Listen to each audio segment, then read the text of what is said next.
Well, just 2 months ago, Facebook had no policy when it came to QAnon, and this move is a significant step for the social media giant. QAnon is a baseless conspiracy theory that Donald Trump, the United States president, is a warrior against a supposed child trafficking ring involving corrupt celebrities and deep state government officials. Now, despite there being no evidence for this, followers of QAnon have increased significantly in recent weeks, ahead of the US presidential election, but also here in Europe by pushing other conspiracies, for example, that the coronavirus pandemic is linked to 5G technology.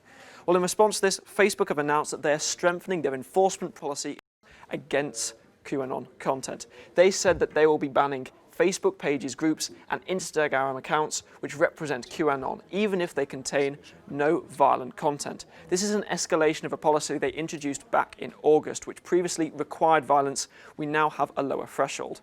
And Facebook have also taken action to prevent QAnon content from spreading online, for example, by limiting the amount of times you might see it on your newsfeed, but also by prohibiting adverts. Well, in response to this latest measure, a lot of people saying that it is a welcome step, but one long overdue. For example, Jonathan Greenblatt here, the CEO of the Anti-Defamation League, says here that there is still plenty of work to do. And Facebook has previously come under criticism for not doing enough when it comes to online misinformation and hate. For example, contrast that to its competitor Twitter, who back in July, they said they were taking action against QAnon content, which had the potential to lead to offline harm. And with regard to this new Facebook policy, there are a couple of caveats to consider.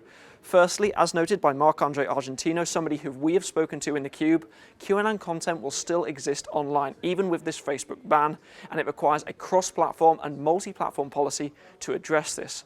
But also looking at that wording in Facebook's press release, they said they are focusing their efforts on those people who represent QAnon and not individual posts. So for example, a user who just shares a conspiracy theory to an unrelated group, they will not be banned. But it is worth noting that Facebook have avoided those people who potentially might evade this new policy. For example, with hashtags that have been hijacked by QAnon followers, such as Save the Children, Facebook will now direct you to credible sources about child safety, as opposed to a baseless conspiracy theory about a supposed child trafficking ring. And on a final point, Facebook themselves have noted that it will take time to enforce this policy. But this is certainly a significant step by the company as they try to tackle the QAnon spread of conspiracy theories.